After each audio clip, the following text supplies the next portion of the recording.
Good afternoon, ladies and gentlemen. Before I share some of my thoughts here, I want to thank each and every one of you, Senator Tello, Sal, and Bernadette, for being with us this afternoon.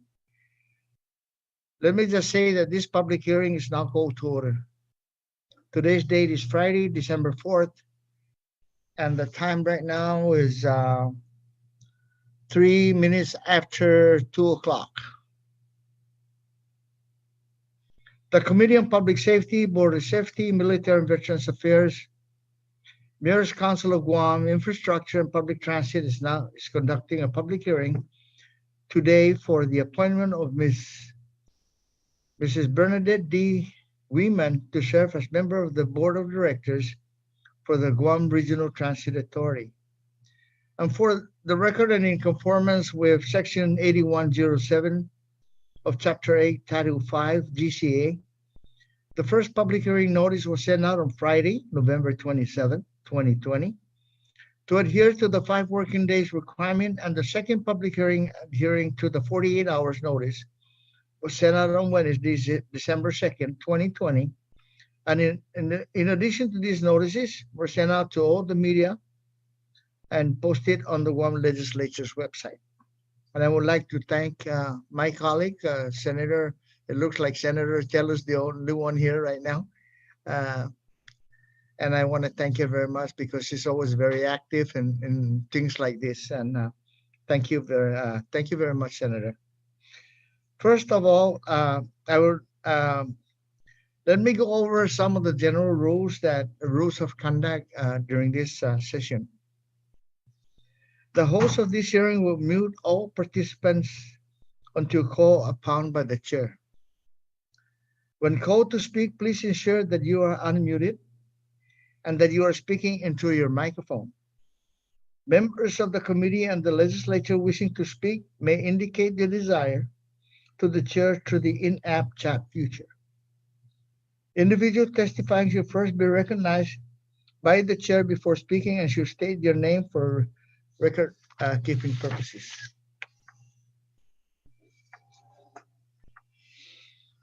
The order of the questioning will begin with a panel of senators who shall complete their lines of questioning for each respective item on the agenda. Upon completion of the panel's line of questioning, the chair will pose questions.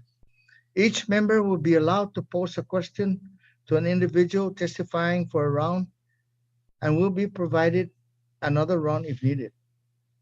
Questions and testimony should be confined to the substance or nature of the agenda, personal inference as to the character or the motive of any senator or any individual testifying is not permitted.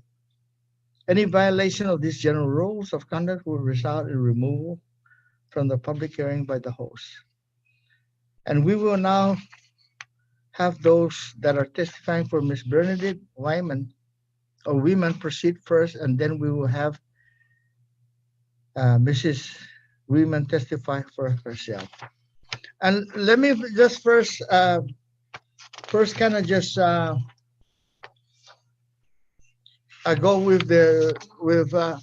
by the way, we have Senator Sibina Perez with us, and my favorite Senator James C. Moylan. Thank you, Jim, for being with us, and also the manager for the Guam Mass Transit Authority. Thank you, Sal, for being with us. And most importantly, Madam Weeman, thank you very much. So I'm gonna start with since Tello was the first one here. I want to start with her. So just want to say, Mr. Chair, for the opportunity. Hafaday Bernadette.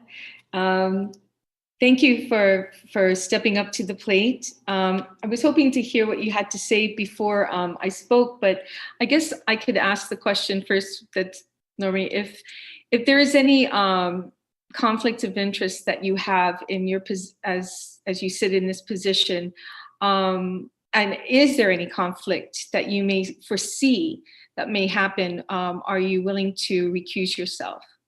And you can unmute your button, Bernadette, now.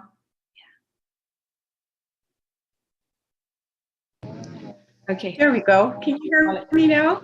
Yes, I can. Thank Malik? you. Oh, Malik. okay. Buenas and Hafaday.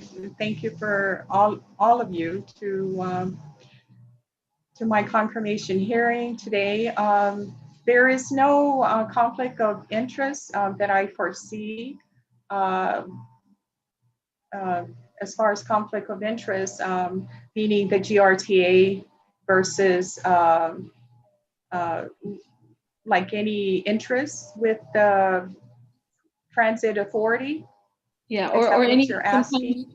Well, sometimes You know? you can have, yeah. Sometimes you can have relationships with people that have contracts with the Guam Mass Transit. You know, you can.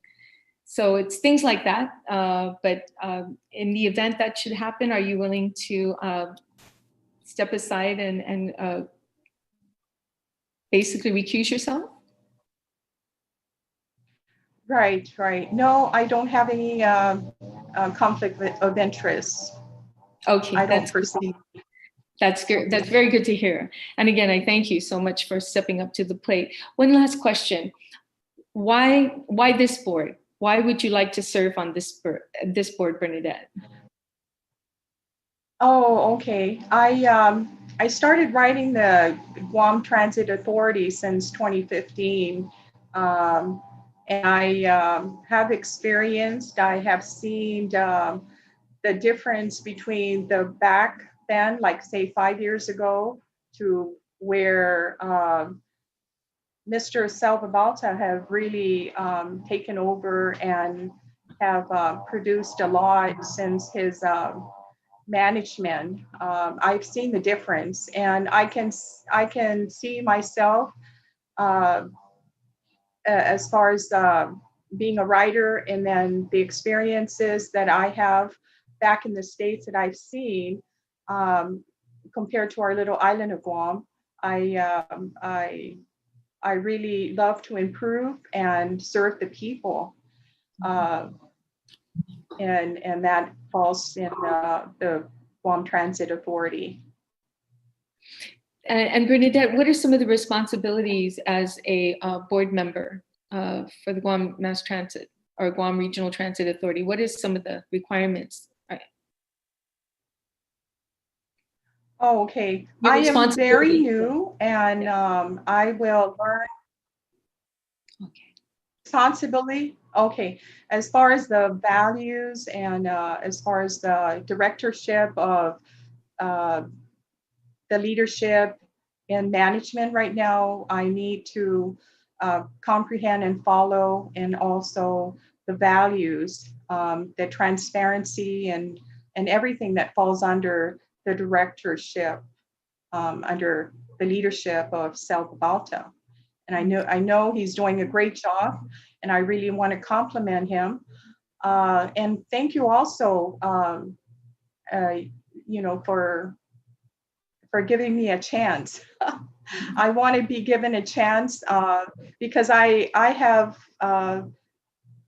oh gosh, just in everything that I do, I want to do my very best and serving the people of Guam. I am from Guam, and I like to start by starting with this board to be a board member. Well, you know, thank you for saying that. Of all the, like Senator Pedo Terlaje mentioned, I tend to try and go to all the confirmation hearings as well as any kind of public hearing out there. And I have to tell you, Bernadette, it's the first time that I've heard someone ask to give me a chance, you know, to do what you want to do, and that's sit on this board. And it's the first time I've ever heard that, and that's very touching. It's honest.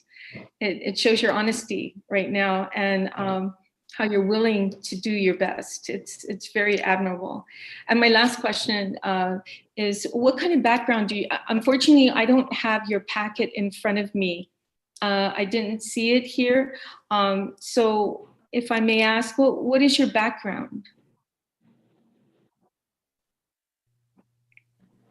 Oh, my background, I love the Catholic Church as a Roman Catholic. I left the Legion of Mary as president. I served 2 terms back in Washington State, um, called Holy Trinity Catholic Church. I was the president, and I served 2 terms there. We had some members between 8 to 15 members, and I think we did a good job as far as the priest came up to ask me to start the Legion of Mary because it was fading. It was really just fading out at our church, and he asked me to start it.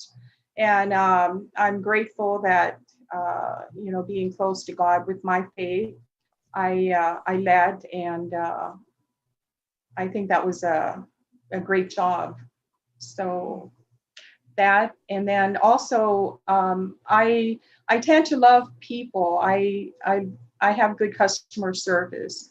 I have empathy for people that are marginal, as far as helping people. And I think this category, as far as the Guam Regional Transit Authority, I think I love to start there and serve there to the best of my ability. So. Well, I thank you again for stepping up to the plate, because it's not easy, especially in this board. There's a lot of concerns, but I know Mr. Babauta has been doing a great job. He knows how to look for money out there, and I'm sure he'll guide you all, every step of the way. And in return, your faith and your compassion could also, extend to Mr. Babauta as well. Not that he needs it, because he's such a nice guy. I know met him, and he knows my dad very well. I think, they're both Air Force. Sorry, Jim. Yes. Army or those, but Air yes. Force all the way. Okay, but thank you again, Yes. Bernadette. I really appreciate you answering my questions, Yes. and in utmost honesty. I appreciate that. Thank you so much. Yes. Thank you, Mr. Chair. God bless. Yes. God bless. Thank you. Thank you very much, Senator. Senator Sabina, if you have anything to ask Bernadette. Yeah, Senator Pedo, I was hoping if I can listen to her testimony prior to any questions, if that's okay. Okay, no problem. James, do you have anything to start out with before Bernadette comes on? Likewise, I would like to listen to what she has to state. Thank you, Mr. Chairman. Okay, Bernadette, go ahead. Give us your thoughts. Oh yes, Senator Pedro. I have a brother named Pedro, and he loves his name. Senator, I'm encountering this is an exciting time in my life as a senior, and just seeing the new faces of senators in the legislature, and the new boss, Mr. Salvabalta. I can attest that I came last August back from the States, being a senior and then kind of retired, you go back and forth. What do we do as seniors and more like retired, on the retired side, and being on the elderly side? Of course, we love to, meet up with our grandkids and our children and travel. And I just love to travel. So I'm very thankful and grateful that, I can speak in front of your panel, Senator, all senators, and Mr. Salvabalta, that the experience in my life now, we have a lot of wisdom to give the young people here on our island. And the more affirmation that we have, the more beautiful experiences, and just show them how to be good citizens, and to be just by our examples really makes the difference in life. And And I hope and pray that whatever legacy that my parents have shown me, I can show our island and the people of Guam and everybody that I meet, just to better our island, the translation of media that I see each and every day in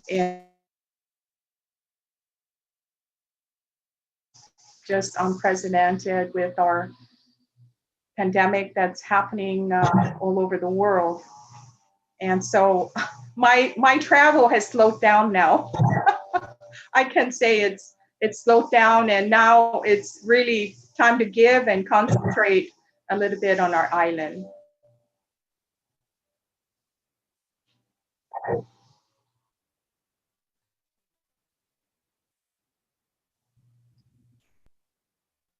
Still hear me? Thank you very much, Bernadette.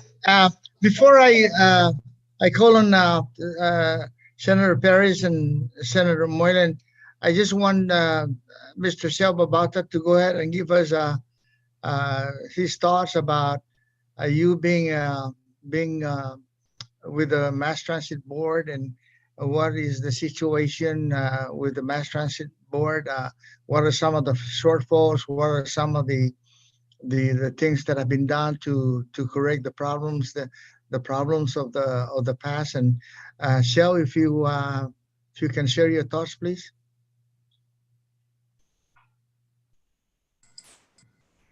Mr. Chairman and Senators, my name is Celestine Bebauta, Executive Manager of the Guam Regional Transit Authority. I am testifying in favor of Ms. Bernadette Weeman's nomination to become a member of the Guam Regional Transit Authority Board of Directors. A paratransit rider, I've known her for many years, and certainly a religious and diligent individual. GRTA continues to endeavor in providing Guam a safe and reliable transit system, and Ms. Weeman will undoubtedly be a tremendous asset should she be confirmed by the legislature to be one of the GRTA's board member. For over 20 years, I've known her as a military spouse who worked hard to care for her family. She has traveled, lived in the States, and experienced riding on public transportation. With her relentless work ethics, I believe that she will work hard to provide guidance and policies which will contribute significantly in affording Guam with a viable transit system. Her membership on the GRT board will unquestionably allow her to share her experiences as a transit rider in the States, as well as here in Guam with the Guam Regional Transit Authority's paratransit system. GRTA continues to achieve challenging milestones, such as providing paratransit riders with their transportation needs. We'll be purchasing electric buses and cars, building its own facility, implementing the Uber Route Match transit system, park and ride, and much more. For sure, Ms. Weeman will be instrumental in forging policies that will enable GRTA to operate effectively. Mr. Chairman and honorable members of the Guam Legislature, I am again respectfully soliciting your support in confirming Ms. Weeman to be a member of the GRTA Board of Directors. Respectfully, Celestine C. Bebauta, Executive Manager of the Guam Regional Transit Authority. Thank you very much, Mr. Manager. Thank you, Shell. And now we'll go to Senator Perez. Go ahead, Senator Perez. Yeah, thank you, Mr. Chair, and thank you, Barbara, for stepping up to the plate. I know it's a big decision to come out of retirement and to provide public service, but looking at your resume, it's something that you've always been committed to, serving the public through your faith. And I know Sal Babauta has done great work over at GRTA. He's definitely turned it around, from not having operational buses and just seeing the huge change. And I'm sure that relationship that you've had with him for many years, I think he sees, definitely that you can contribute to further this, improvement. So, yeah, it's interesting. I was looking over your history, and you were in Guam. You worked at DOE up until it doesn't say to what year, but I think I'm guessing the 70s. Is that correct? Sorry, if you can unmute yourself, Barbara or Bernadette. Sorry. Oh, okay. Yes. Yes, Sabina, Senator. Yeah. And then you moved to the States. Being a clerk typist 3 right away. That was so exciting. I worked at John F. Kennedy High School. I was under Frank Keno, assistant curriculum secretary, and that was exciting. That was Department of Education for like 2 years, almost 3 years before we left to go to the States. Okay. And so when did you come back to Guam? I'm just kind of curious. When did you move back? Oh, my husband and I relocated from Washington State in 2012. And then since then, I have been just on and off island. I have a daughter in San Diego and a brother and sister in Washington State. And so, once we hit the senior 55 years, that's our prime time. And that's like, we're wondering where we're going to serve. And I'm happy to say that discerning also, I'm back over at PD Church. I do lecture there every Saturday night at the CMS. And so it's beautiful having our faith. Our faith is what makes an individual strong. And the integrity to do anything to that ability, and the transparency is really, really needed here on our island also. So I'm hearing, yeah, the calling perhaps to really serve our community, and I do appreciate you stepping up to the plate to do this. And I feel the heart that's coming out. Yes, it's not much, but it would take me. I would do more than what is needed if research or anything to go out and talk to the people. I would love to do more than what is requested of me, as a board member. And this is exciting because I think this is one thing that probably maybe to-do list, like I was a young mom, and then all of a sudden, I had to grow up right away. But serving in the capacity of, back, like say to our island is like serving, being from here, how to grow, to just grow and more to be in leadership. That's the way I see myself. Always leading people, and then also being on the peaceful side. I'm a peaceful person. and I always find myself in that predicament, always peaceful. All right, thank you. So are there any plans or visions or initiatives that you would like to assist with as a board member? Or have you familiarized yourself with the meetings, the board meetings, and what kind of projects that they're prioritizing? Oh, well, this morning, there was an AMBO meeting with GRTA. And I guess I came in at the last part of the meeting, but I would sure follow up on that. I have seen the improvements with the GRTA as far as Sal Babalta, his leadership. I have seen new old buses have been retired. the just the mechanical. Sometimes I hear, the bus breaking down, and so these are beautiful improvements by Mr. Salvabalta. New buses, new cars, the now they're into the tablets instead of the phone, the calling in.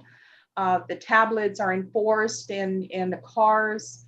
I think it'll be, I'm hearing less and less complaints from people, but the improvements will come. I'm sure just with this pandemic, it's really uncertainty as far as where everything is going right now. Okay. And so as far as are you committed to attending the board meetings? Would that be something you're committed to, attending all the board meetings and such? Oh yes, whatever. How many times a meeting a month? I would go, definitely. If I'm committed to something, I will adhere to my. It's like a promise, just like anything else. You walk the talk, and and do the very best you can. Okay. And as far as working with board members or groups, have there been any situations where, like for instance, the majority of the group believed in something, but you felt it was different, or you had a different idea? How would you go about resolving any kind of issues if you're working in a group setting? Well, the main thing is everyone should try to be on the same page, and the leader would be, our leader would be Mr. Salvabalta. I have never, I attended more like a public hearing with the GRTA. I didn't sit on the board, but I look forward to meeting everybody, the board members, and we just have to comprehend and just have peaceful talk and resolution as far as conflicts and everything. There's always a solution to everything, and then happiness goes after. So. Well, thank you, Bernadette, for answering. Yeah, I have your you have my support, Zuzmasi. Thank you very much, Zuzmasi. God bless. Senator Jim? Thank you, Mr. Chairman. Thank you, Bernadette, for accepting your nomination. I'm looking forward looking forward to seeing some good work with you and your other board members. I just want to really express that you're kind of our eyes and ears over there, and feel free to come to your senators, your chairman there as well, and bring to our attention things that you see need improvements, especially with the laws that could be adjusted. So it's in writing now, but if it could be put better or improved on, then that's where we're hoping, I think, that the board members will be able to explain that and express that to us. I'm also hoping that, there's a lot of good things going on, but I think you got the vision of what our other senator was trying to explain as well, that you'll also look for improvements to provide the service to the people. So please, anything that you think you need our help with, go ahead and reach out to us. And we want to do our best for the transit system too. So thank you for accepting your nomination. I'm looking forward to your confirmation hearing. Thank you, Mr. Chairman. Yes. Okay, thank you, Senator James. Just a couple of questions that I wanted to ask Bernadette. Since you Yes. arrived, Bernadette, and you've been over at the Mass Transit Authority facility, what would be the first thing that you might want to recommend to Mr. Babauta in as far as services, um, or additional vehicles, or maybe more stop signs for the pickups and all that? What would be your number one, issues regarding, satisfying the services of the Mass Transit Authority?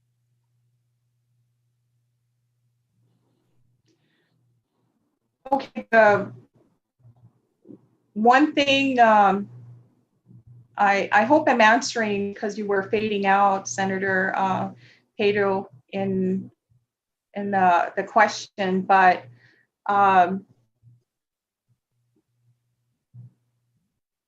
when I go over to the Public Works, the Transit Authority there, it looks like it's in a building that is right there at Public Works. That is okay, but that would be nice too to probably be be able to go to a transit station downtown, meaning Hagåtña, where people are more accessible to the transit station, because everywhere you go back in the States, like every city or every little town, you can go to the station, and there's the buses there, there's the train, there's places where you can purchase your tickets. And so what I kind of like to see is downtown Hagåtña. That is our capital, and I like to see the transit office, or one of the main office maybe down in Hagåtña. That's just an example. Bernadette, one of the things that you might really be thinking about is, are you going to base the bus pickup based on the population or the size of the village? How are you going to work on that one? Like Geredu is actually got more people than in the southern area, so maybe what you might be thinking is maybe putting more bus shelters, bus stop in those areas that are more populated than in areas that are not so populated. And I know Shell have come out with the solutions for that. So I just wanted you to maybe give your insight, because you've been at the States and you probably experienced some of the situations and some of the things that they do in the States, and maybe some of your input would probably reinforce the problems that we have in as far as the numbers of bus stop or whatever rules and regulations that Yes. we need to put in place. So Yes. with that, I'm pretty sure that Joe Babauta have already mentioned that to all the board members. So Shell, may I ask how many board members do you have right now?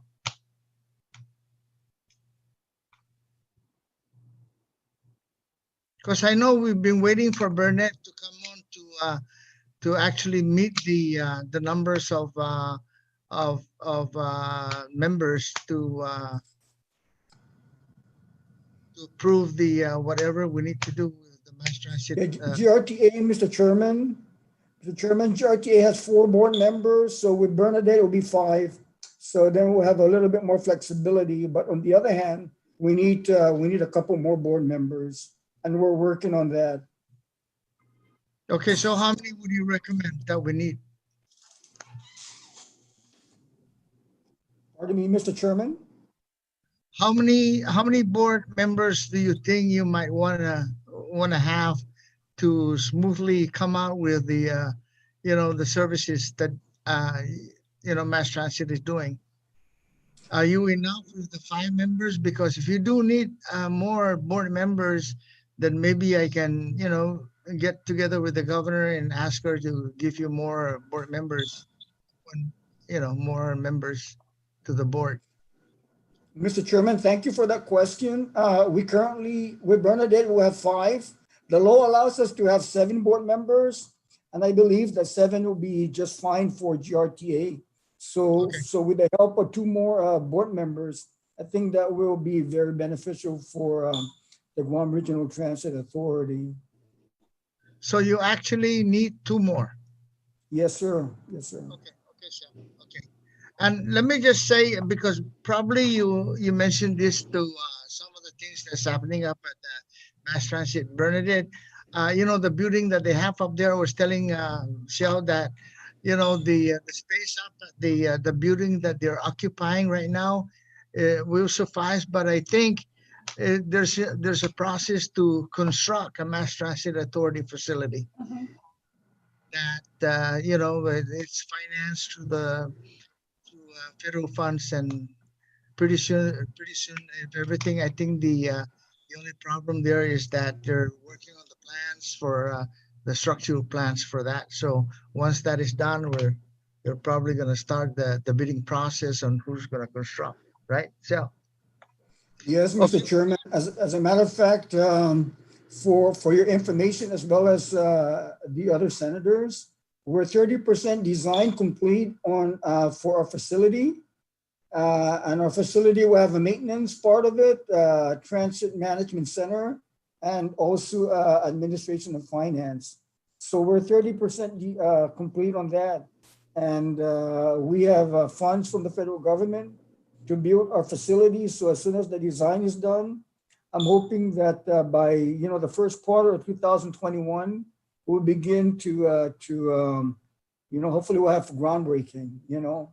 But really, one initiative that we're very excited on is the fact that we're going to be buying electric buses and electric cars to meet the demands of transportation for the most vulnerable people in Guam.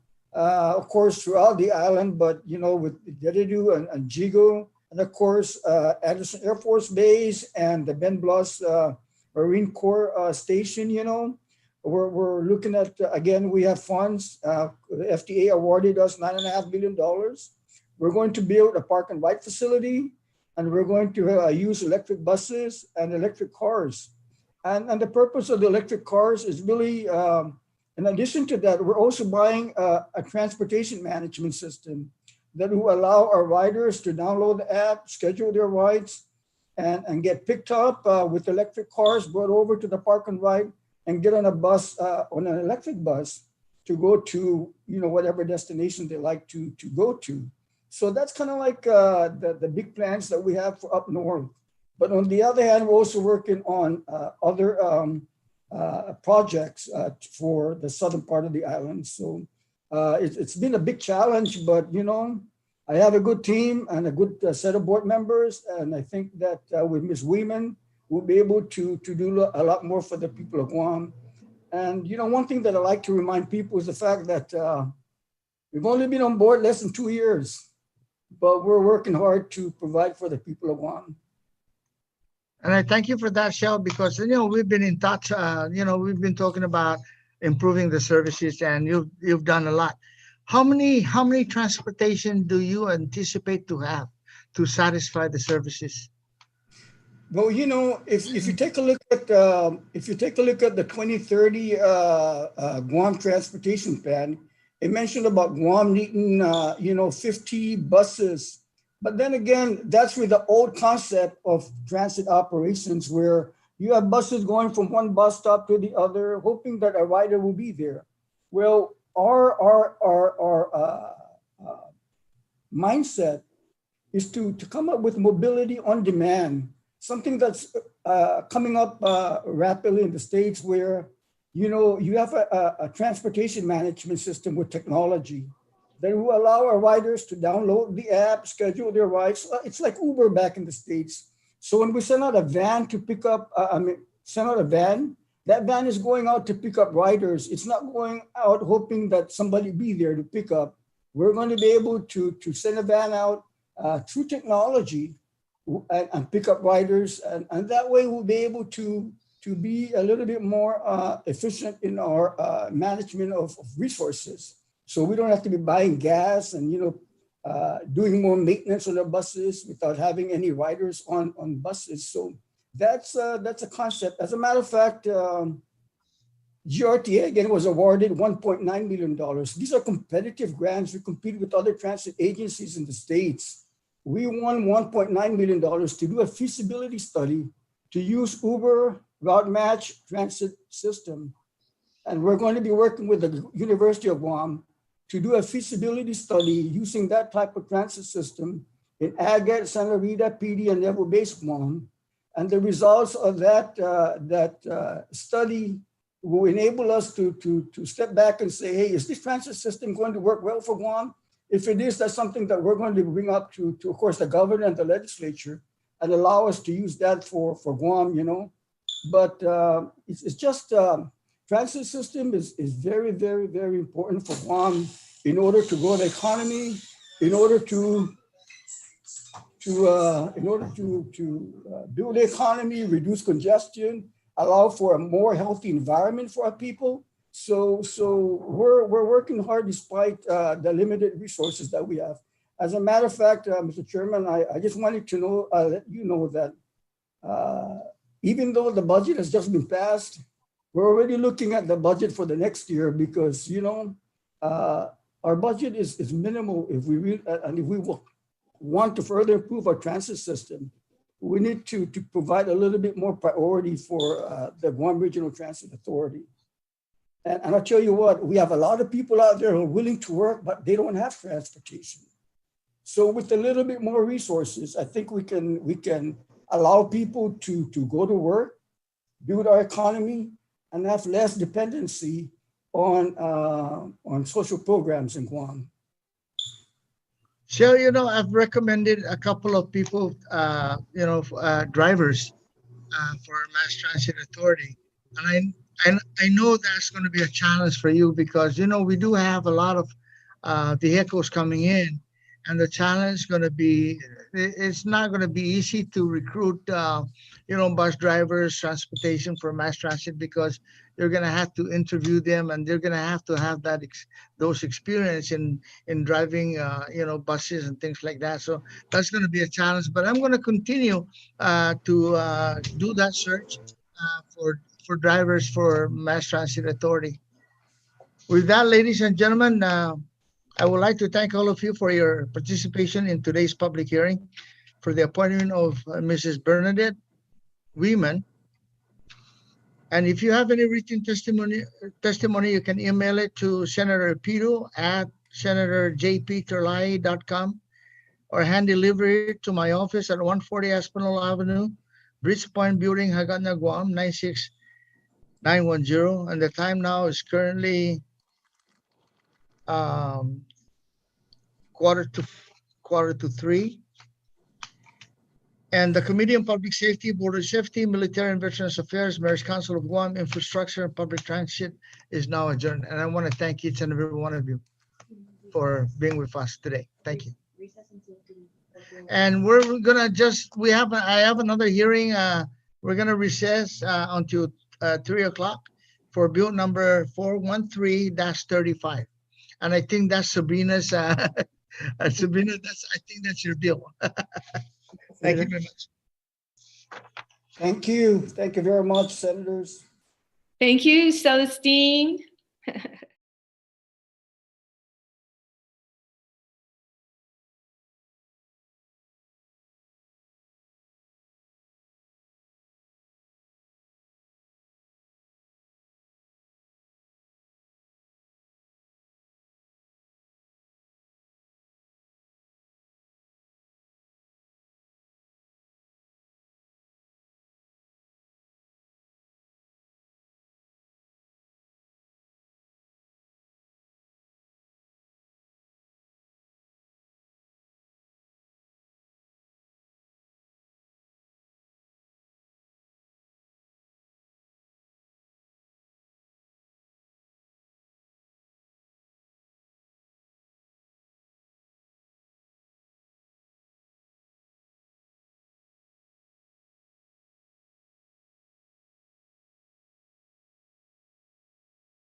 Thank you very much, AB.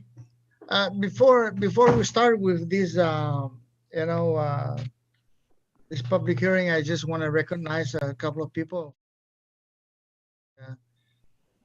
Actually, the sponsor of the bill, Senator Sabrina Perez, and I think Telutaitanu is also here with us.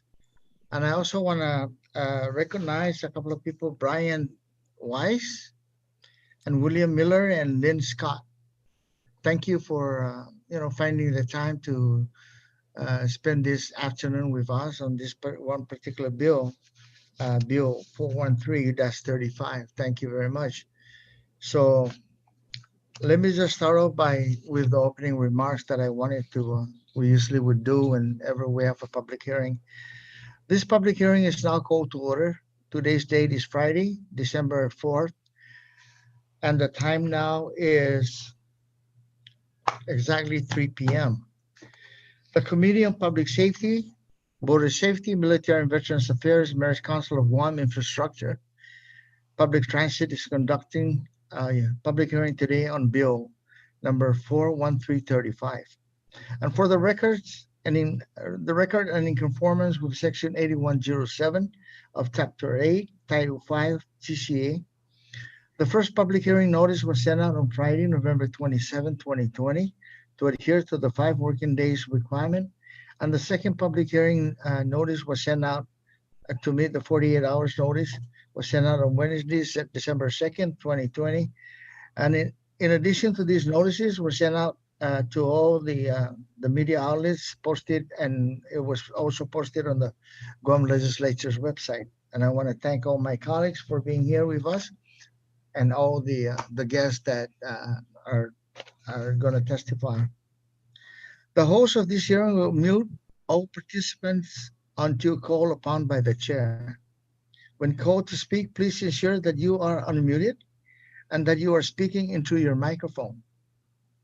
Members of the committee or the legislature or any of the legislature members wishing to speak may indicate their desire to the chair through the in-app chat feature. Individuals testifying should first be recognized by the chair before speaking and should state your name for record keeping purposes. The order of questioning will begin with the panel of senators who shall complete their lines of questioning for each respective items on the agenda. Upon completion of the panel's line of questioning, the chair will pose questions. Each member will be allowed to pose a question to an individual testifying for a round and will be provided another round if needed. Questions and testimony should be confined to the substance or nature of the agenda. Personal inference as to the character or the motive of any senator or any individual testifying is not permitted. Any violation of this general rule of conduct will result in the removal of the public from the public hearing. And I want to ask Senator, since this is the sponsor of the bill, Senator, do you want to read the bill or do you want me to read it? I can read it if it doesn't matter to me. I don't mind reading it if you want me to. Yeah, go ahead and read it. Okay. I can read it, but I guess since you're the main sponsor, I guess it only merits that you read your bill. Okay, thank you, Mr. Chair, and I really appreciate you scheduling this hearing today. So the bill we're going to hear this public hearing is about is Bill number 413-35 COR. It's an act to add a new section 67101.7 of Chapter 67, Title 21 Guam Code Annotated relative to adopting the 2017 Guam Tropical Energy Code, or GTEC, to renumber existing Section 67101.7 and 67108.8 of Chapter 67, Title 21 Guam Code Annotated, and to amend relevant sections of the locally adopted building codes. So Bill 413-35 adopts the Guam Tropical Energy Code, which is a set of building standards promoting energy conservation and was specifically developed by local experts for use in Guam's tropical climate. This code will reduce the overall cost of home ownership and limit Guam's carbon footprint. I want to thank my co-sponsors on this measure, Speaker Tina Minya-Barnes and Senator Joseph Augustine. Once enacted, GTEC will set minimum standards for lighting, air conditioning units, and other construction methods and standards that would help reduce energy use. Such standards will apply to new construction on Guam as well as remodeling projects to existing structures that are significant enough to require a building permit. Utilization of a building energy code is not a new practice for Guam.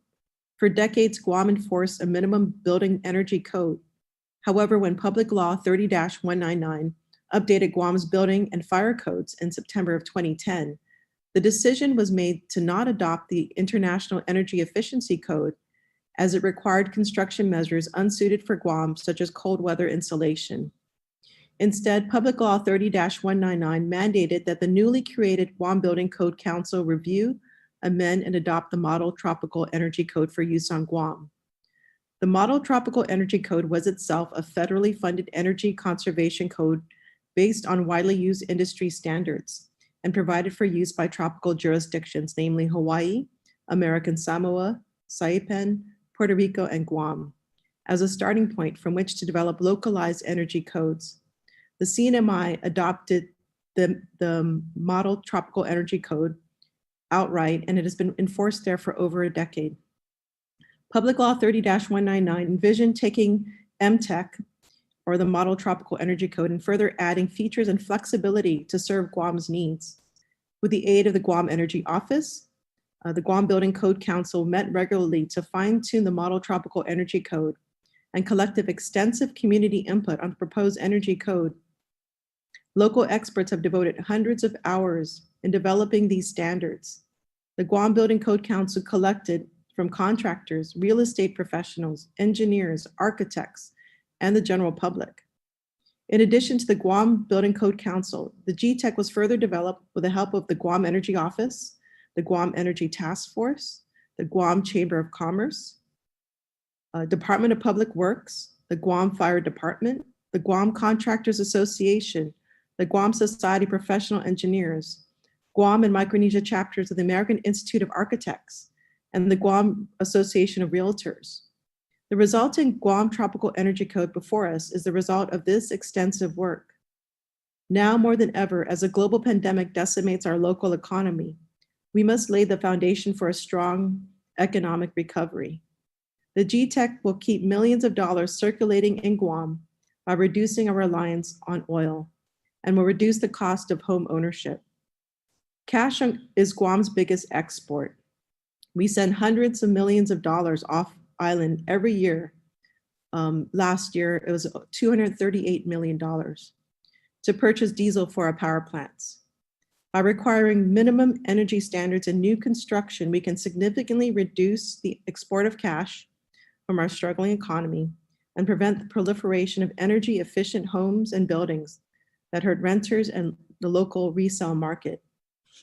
Energy codes are a win-win situation for realtors, contractors, and homeowners. The dollar value of buildings increase, but the increased costs are spread over a long-term mortgage, all without impacting the borrowing capacity of a home buyer. Federally backed mortgage programs even exclude the cost of energy efficient construction when calculating a borrower's maximum loan amount. So potential homeowners' borrowing threshold remains unaffected. In short, by adopting GTEC, realtors and contractors will be able to boost Guam's economy by developing more valuable properties, where the cost to homeowners decreases through the reduction in power bills. In fact, the monthly mortgage and power bill cumulative will lower starting from day one due to the construction of GTEC standards. Furthermore, after energy efficiency costs are fully recouped, a homeowner continues to realize the greater savings for the remainder of a 30-year mortgage. Lastly, as reflected in Bill 413-35, our current building codes reference the International Energy Conservation Code. The International Energy Conservation Code is an inappropriate code for Guam. It mandates insulation and features intended to protect against cold weather climates. Energy codes worked in Guam for decades. They momentarily lapsed when our building codes were last updated, but the intent was always to develop a responsive, localized version. Our local architects, engineers, contractors, realtors, and other stakeholders have worked hard to develop GTEC, and it's time we completed the mandate of Public Law 30-199 and reestablished this critical code. The GTEC will save our community millions of dollars, which would have otherwise gone off island to purchase fuel.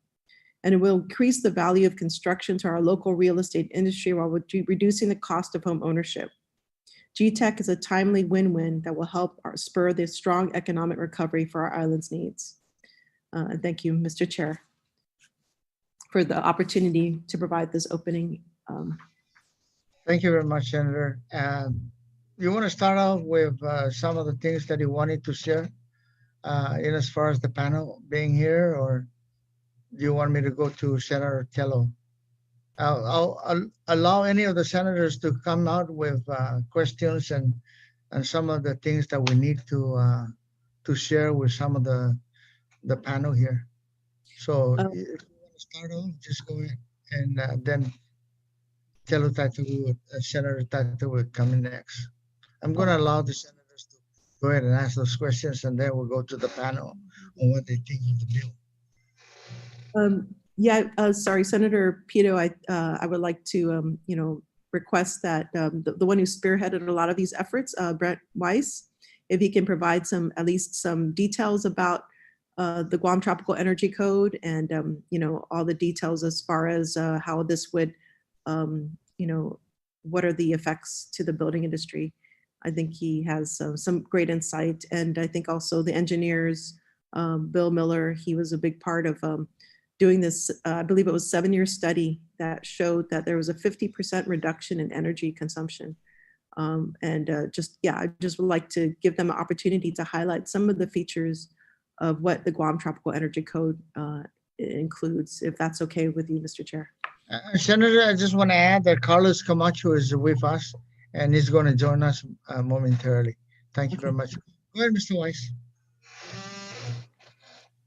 Good afternoon. My name is Brent Weesey. I'm chairman of the Guam Building Code Council. Just recently former president of the American Institutes of Architects, Marianas chapter. Thank you for this opportunity. This has been a long time coming again. We've been through this process before and got all the way to this governor's office before it was vetoed. So we've gone back and addressed the concerns of the previous administration. But in essence, the code isn't really anything new in the sense that Guam had a energy code. We're bringing it back. What we did is we updated it to more current standard. We simplified language, terminology, application, and then we looked at the reference code, and it's this book here. That's the energy code from the International Code Council, and most of it doesn't apply to what we do here. So we looked at insulation standards, tinting standards, solar heating standards, and said, what's realistic for island here? What's going to give us the best payback? What's going to help? The energy modeling that Bill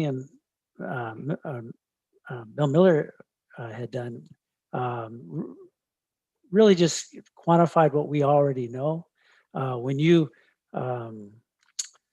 power wash your roof after it grows all dark with the mold, you feel the difference inside. It's cooler inside. We all know this. We've been through it. We've done that.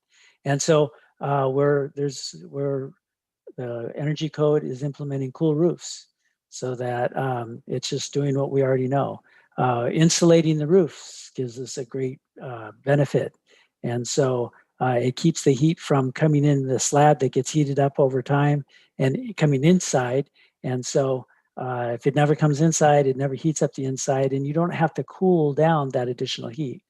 And so what we're finding is buildings with the cool roofs and the tint windows, they'll reduce the solar heating, and the insulated slabs has such an impact that buildings that we're developing just now in the marketplace, even without the energy code, by doing this stuff, they're buying smaller mechanical systems because they don't have the load they would normally have if we didn't implement these measures. So the cost grows as we implement this stuff. So the cost savings, grows as we implement this. So we're really excited about this. The code is real. Try to keep an open mind that there's different ways to develop in Guam. If you wanted to build a building with natural ventilation, and we found an old book developed by local architects on how to develop a house with natural ventilation, and made it accessible online through the Guam Energy Office. So if you did that, some of the requirements of the Energy Code would not be required because you're not air conditioning, and so you don't need to save money through that. So that small houses, anything, let's see how I can be accurate here. Anything smaller than 1,200 square foot home wouldn't need to be, wouldn't apply the code to that. Remodels, you wouldn't apply. Again, this is all for new construction, for additions, alterations, that kind of stuff. So if you're adding or you're building a new building, the energy code would apply, as would the building code would, the normal building code, the standard building code would. It's not a retroactive code. It's not saying if you have an existing building, you have to go back and change it to update it to this energy code. If you have an existing building, that just remains that it is. If you go in and remodel it, depending on how you remodel what you're doing, you may have to apply certain provisions of the code. If you remodel more than 50% of the building value, it is already mandated by Guam law, you have to bring the building up to current code. And so the energy code isn't requiring that, just Guam law already requires that. So it's not a retroactive code. So if you have a building, you don't make any alterations or additions, it just stays the way it is. And if you want to do these things, that's a voluntary thing on your part. What else? It does not apply to utility buildings. These are small, structures. It doesn't make any sense to apply this stuff to. Temporary buildings, these are like canopies and tents structures, would not apply. And then we have special provisions for historical buildings so that you can maintain the historical integrity of buildings without having to apply some of these measures. So we try to be very careful on how we implement this. And we tried not to go too far on what we wanted to do. We wanted to make a very basic entry-level energy code that makes sense, that's clearly a money saver for everybody in the long run, so that we wouldn't hit too much resistance and that we would get it approved. And so here we are again. So I'm here if you have any questions. Anything else, Senator Perez? Yeah, we can have the other panel members if they want to provide testimony before questions. Okay, let me go to Senator Terlaje. Okay.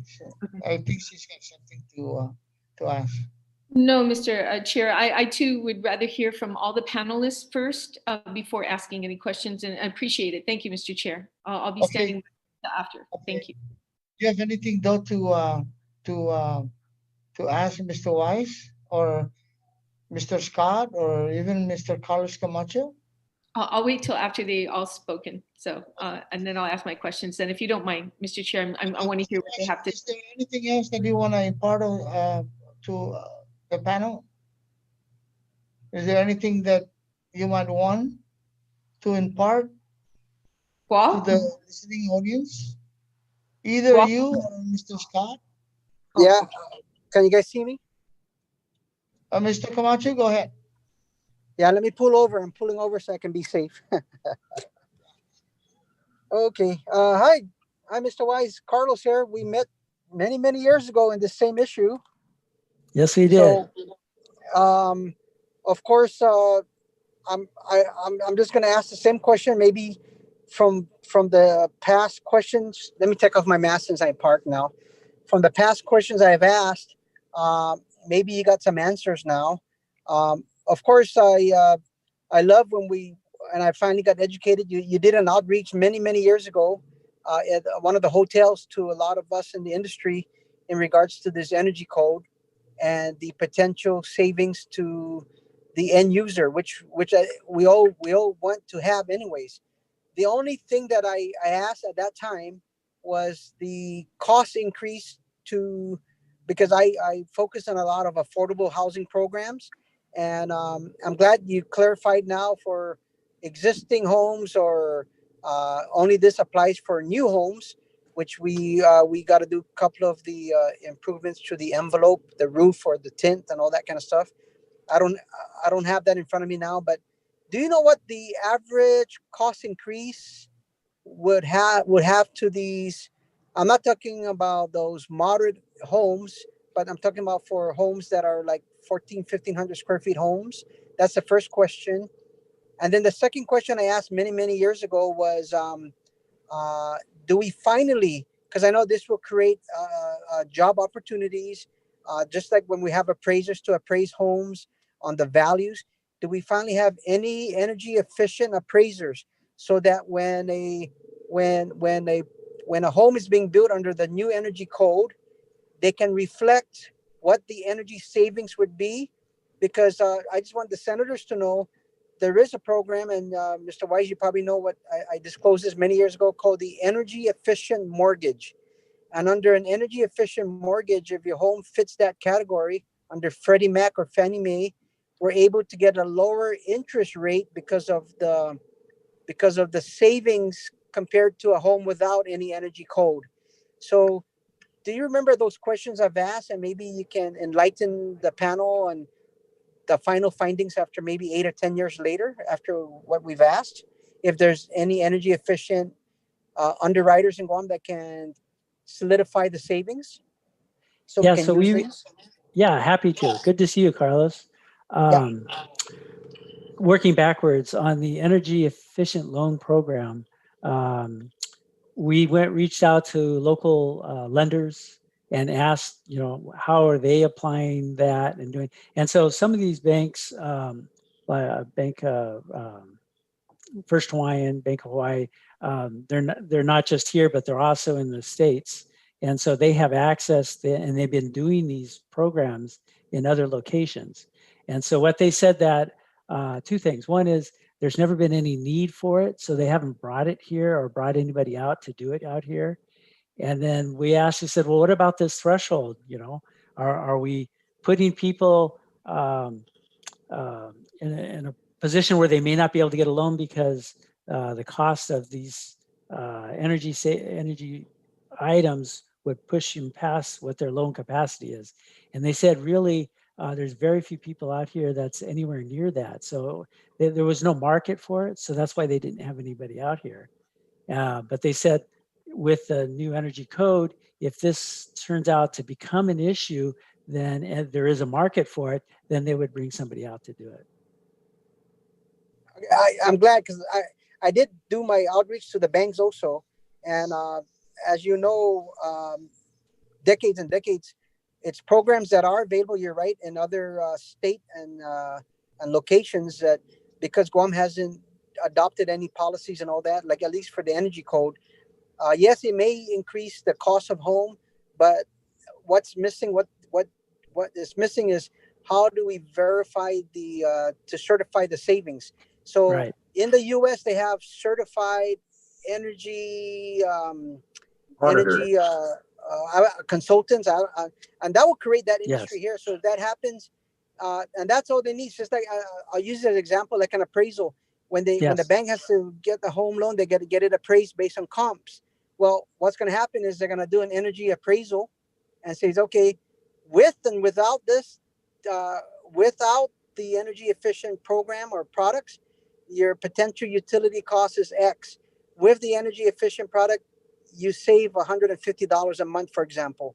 Now that through that energy efficient program, they can use that to increase your buying power, but at least in the long run, there is savings.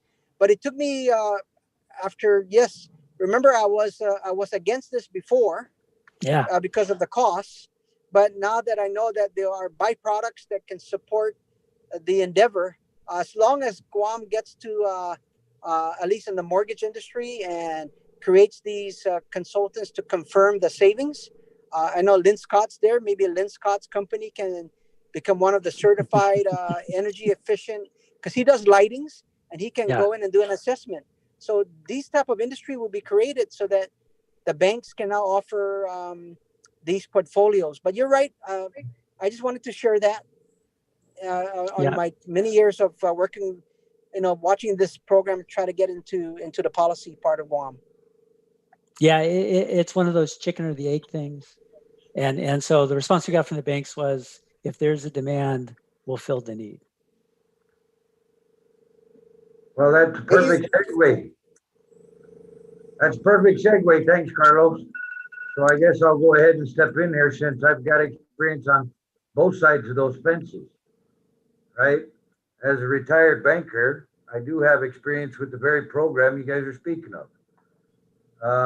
And those energy auditors that are required need to be NECCR certified, okay?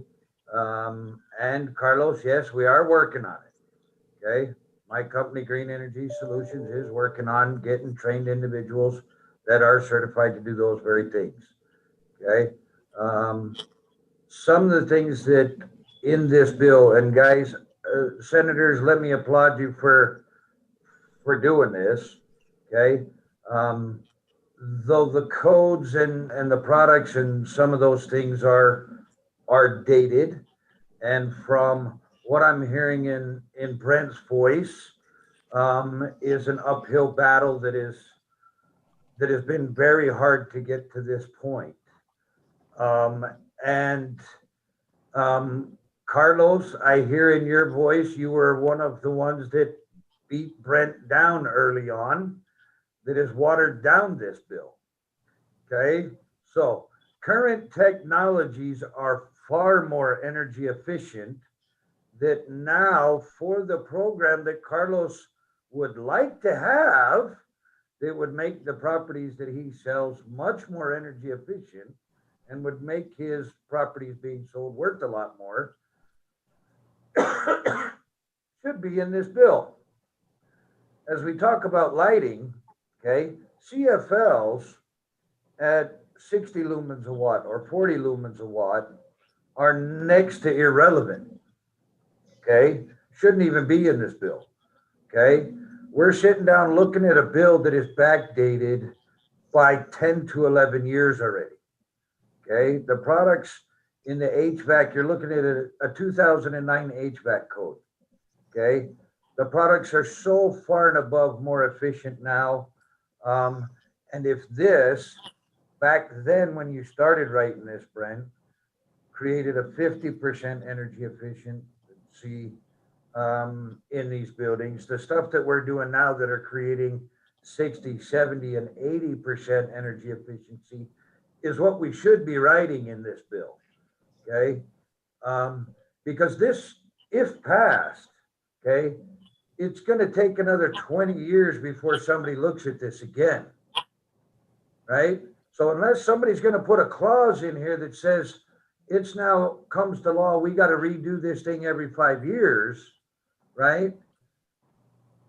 We're going to get stale dated again, because already to this point, right, you guys started looking at this thing a long time ago, and here we are, it's taken this long to get to 2009, and then 17, and then amended again, and now amended again, right? So are we writing something that's good for the next 2 years, because we're already 11 years behind, right? Because we're looking at 2009 codes, right? So I want this to pass because it's something better than what we've got now, but I also want to bring it to the senator's attention. This thing's already stale dated, right? And by Brent's own words, he has it watered down to keep it from getting beat up again. He wants somebody to pass something because something's better than nothing. But guys, we need something with some teeth here. Senator Perez just told us we're sending nigh $250 million a year out of here, okay, every single year for fuel, okay? Carlos is coming around finally after years of me knowing him and going, wait a minute, this energy efficiency stuff can make me some money, okay? And it really can, okay? GESI is bringing all the tools to show everybody and help everybody on a mass platform how we can help the general public save on energy, work with GPA on the DSM program, help our schools, help our government, help everybody. But this bill is so very important so that all the new buildings can be energy efficient. We must start here. This is the key foundation to our future of energy efficiency. And so if we water this down and stale date it, okay, we're really setting the wrong precedents. So senators, I beg you, please put some teeth in this thing. Give Brent what he needs to do to write it right. And let's get the most energy efficiency products put into this thing so that it carries us into the future more often and put us on a solid ground and not one of 11 years ago. Thank you. Thank you very much, Mr. Scott. Is there anybody else that want to, Senator Tello, do you have anything for the panel? Thank you, Mr. Chair, and thank you, Mr. Scott. Brent, you've been here since 1995, so I guess you were around when, in 2010, when this the last building code was passed, and it did meet a lot of resistance the last time. In fact, I was in the 30th Guam legislature when the bill passed and became public law 30-199. I think it was the good Senator Ben Pangilinan was the only one that voted no against it. And, you know, justly so, because there were some things in the code, in the fire code, that didn't realize until after it was passed. And I guess he had the foresight to see it on requirements of, especially with the fire, on certain requirements when we all have, concrete homes. They were basing this on homes that were wooden homes like they do in the States, which, by the way, Mr. Scott, if we had wooden homes, we'd be more cost efficient with energy and not using these cement homes. I mean, if you want to keep your house cool, you know, do it with wood. You know, that's, but of course we live in a typhoon zone that, you know, we can't do that. It's more cost efficient for the cement home. But there were a lot of issues and concerns. And so Brent, I guess since you started this, when was the board put in place to review? Carlos mentioned that, you know, there was I guess a meeting, a get together with regards to talking this out with the community, putting this in front for their own public hearing. When was that done, and who is all involved in the committee to put this together? Brent? So yes, thank you. Brent Weesey, yes. So the Guam Building Code Council, we had basically it was a task force. And it was members that eventually became members of the board. And so it was a couple of us architects, mechanical engineers, mechanical contractors, mechanical vendors, guys that were selling the equipment.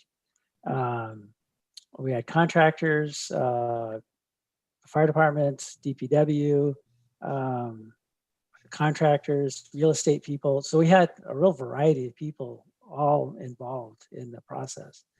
And we're just talking about the energy code, not the building code. Yeah, but the Building Code Council is the one that oversaw this, what you call GTEC or the Guam Tropical GTEC, yeah. GTEC. So, I mean, the bill in 2010 established the Building Code Council, you know, and they did, you know, for further building codes, so from 2010 until now, were you part of this group of individuals from that time, 2010, until where we are today in 2018? That's 15 years you've been part of this. There were two bills. The one bill that established using the International Code Council codes.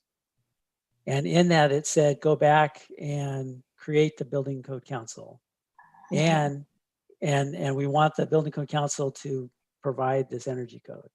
And so, so in that process, the Code Council was established. I've been the chairman since then, and it's been 9 years as chairman. And then we got started with these workshops, and it was just all these people coming together and talking about it. And so it was very informal, and we just went through the code, the model code, I think it was, and looked at that and said, some of this verbiage is unclear, language is not helpful, we could clean this up. We looked at the structure and the references, and we cleaned it all up. So we did that, and then we started public hearings, and there were workshops, and so we had several. Few of them were attended. Most people, this is not exciting for most people, and so it's not a real barn burner of an activity. But so we had, and I have all those dates if you want, of when we had public hearings. So we had people coming, and they brought in ideas, and we looked at it and said, you know what, we can work on that. So, we modified as we went.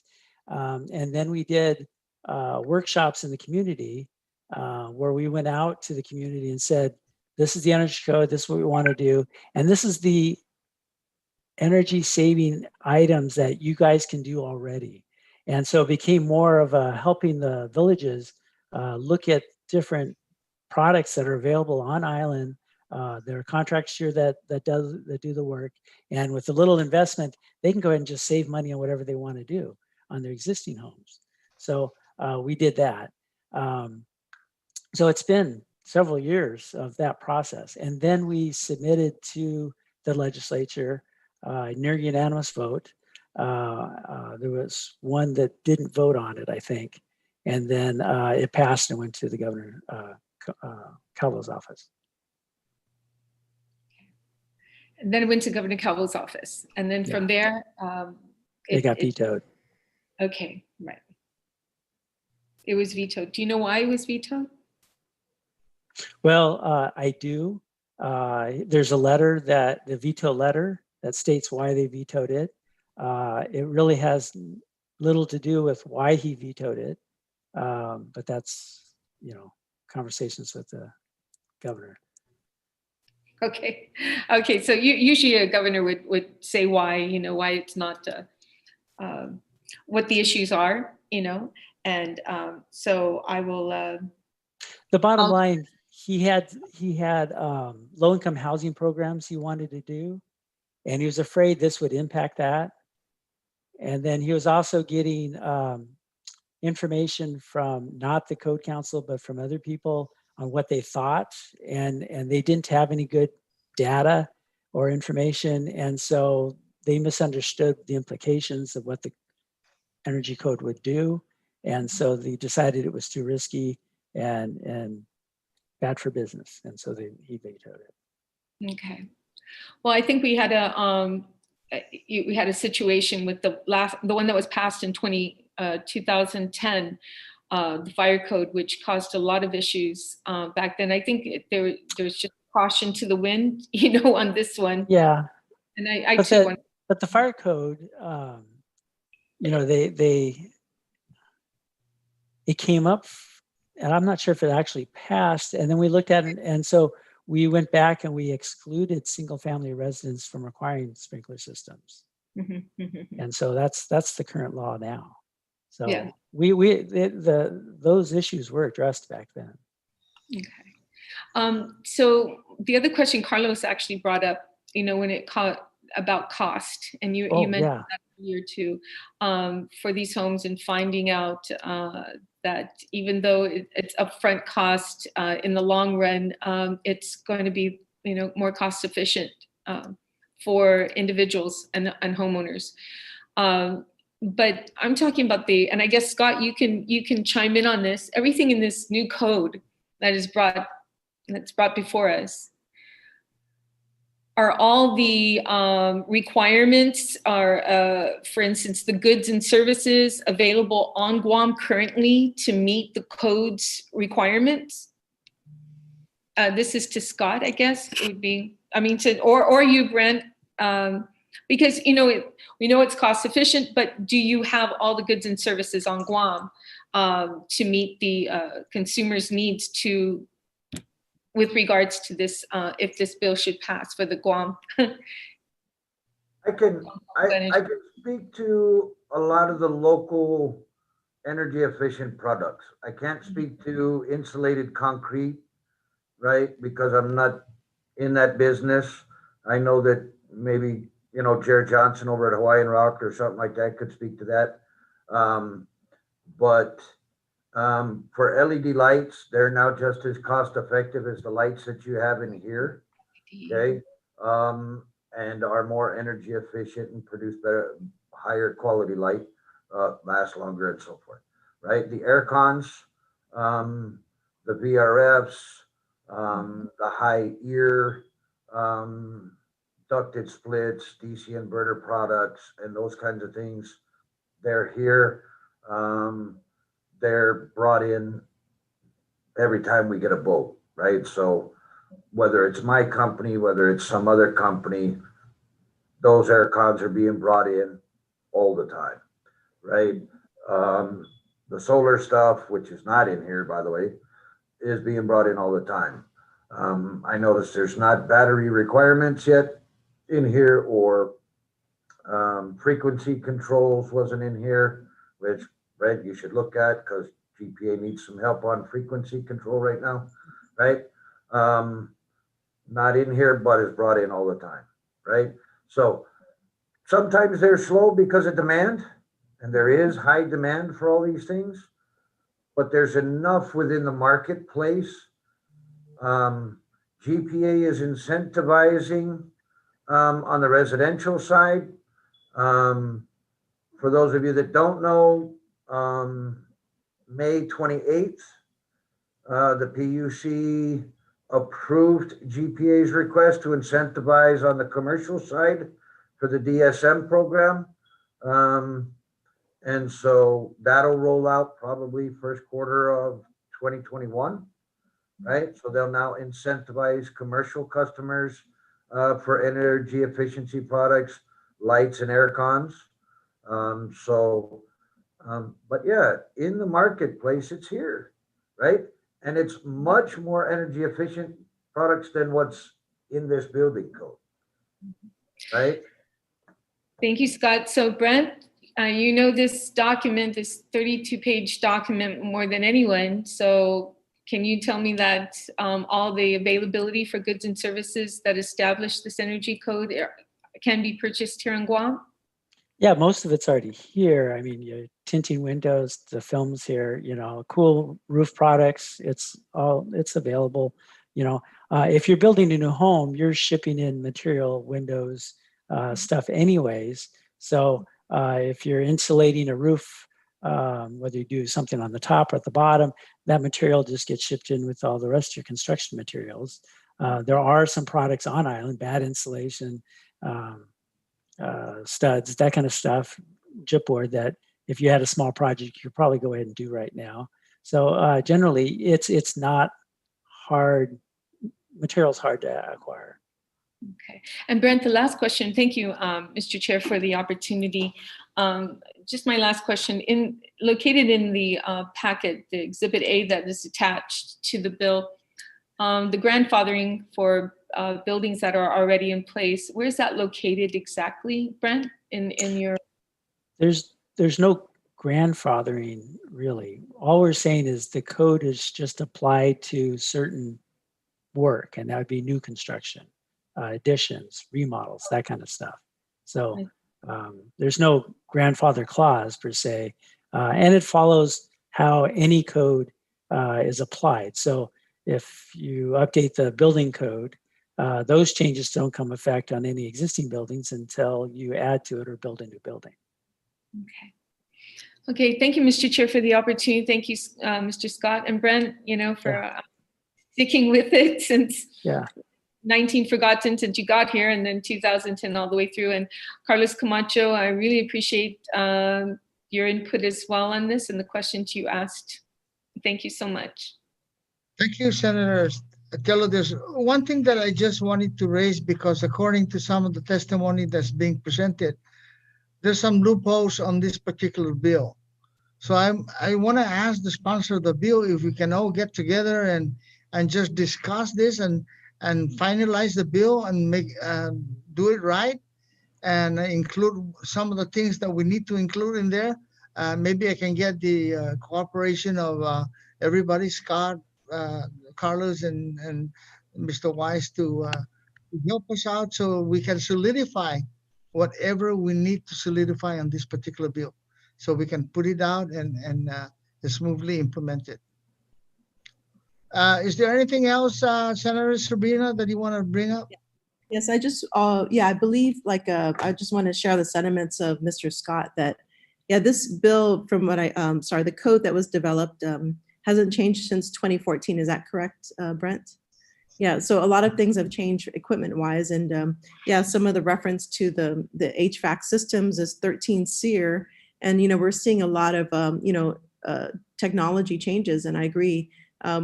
You know, it's probably very hard to find very low SEER rating air conditions, and you know, what's on the market is much better. And so, and even perhaps the cost either might have stabilized from previous times or might have gone down. Okay, so yes, the cost would have gone down for these equipment products. And I believe this is just a starting point. And the Guam Building Code Council is the one charged with updating the code. And I agree. You know, let's just get this is just a minimum requirement, and it's really up to the developers to go for higher frequency, higher efficiencies for their clients. And you know, it doesn't preclude any developer for those higher efficiency environments, energy efficient environments. It's just basically setting the minimum requirement.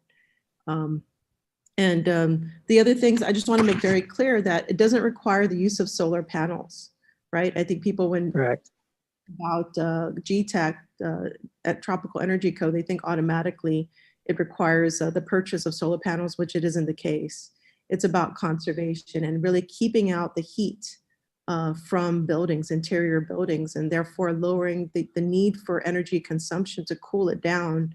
And that is achieved by, so for one thing is the roof insulation, the cool roofs. And so the most recent cost estimate is about $6 per square foot for the cool roofs. And that's probably the largest of the investment to make on the Guam Tropical Energy Code. And it's good that the exemption exists for smaller homes, because the cost ratio, the cost benefit ratio goes down. But I mean, that's something that could be also addressed coming up in the next round of GTEC. So I think that those changes can be addressed later on. But I think it's important to really kind of establish a minimum, minimum requirement. And we need to join our sisters in the Northern Marianas who's adopted this, decades ago. I think. Yeah, we need to join that community of energy efficient buildings. And the fact is that 70% of the electricity used is by buildings alone. And 40% of all energy consumed is by buildings alone. And so just this small investment, $6 per square foot of roof insulation can, I think one of the engineers who's on, is online here, he did a study, I believe it was a 7-year study. They compared a GTEC home with a non-GTEC home, and they found a significant reduction in energy consumption, 50% energy reduction in a GTEC home versus a non-GTEC home. And so if you add over the years, the life years of somebody, of a homeowner, that's what, hundreds of thousands of dollars, maybe even more savings over the life of that home. It's just, we're throwing money away basically by not implementing GTEC. And of course, this is just the minimum. What more can we achieve if we use today's products? And this money, can be used for other basic needs, that we definitely need. So I think this particular code is what we need is a starting point. And we can always come around and do a second amendment. And of course, this was highly vetted by the community. So yeah, I don't see why, the loopholes, if you're mentioning, probably it's more the exemptions. If we want to apply this to smaller homes. I mean, that's something that could be discussed in the next building code council meetings, whether this should apply.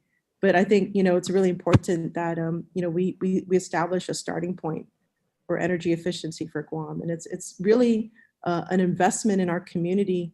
We're going to save the money rather than money going out to petroleum companies. We're keeping the money on Guam, and that money can recirculate in our economy. And we're talking about, we want to bring back our economy here in Guam. What better way than to really promote green businesses?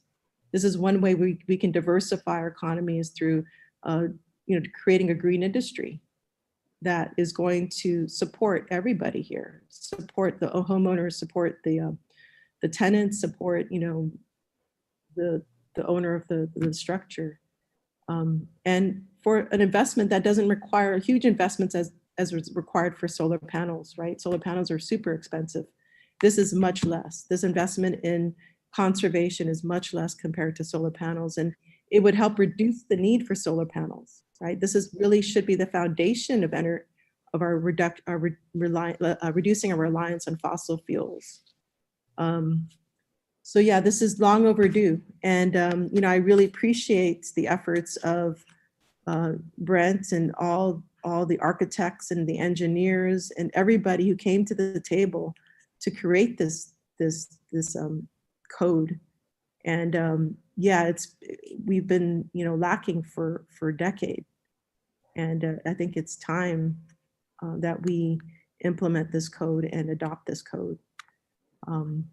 So I appreciate your efforts, and it's not, your efforts have not been forgotten, and we will continue to help support your efforts, which is going to benefit the island. So to do as Masi, Mr. Chair, and everybody that has dedicated their time today. Thank you very much, Senator Perez, and thank you very much, Senator Tello. And I want to give my special thanks to Mr. Weiss, Mr. Miller, Mr. Scott, and Mr. Camacho. And hopefully we can get together with the building council, because I don't even know these people. I don't even know what input they have in the past. So if we're going to start something like this, we need to get everybody and have this set of mind on just what we need to do to correct, not to correct, but to have their input in as far as making this bill go forward. And with that, in closing, I would like to thank all of you and for your participation in today's public hearing on Bill 413-35 COR.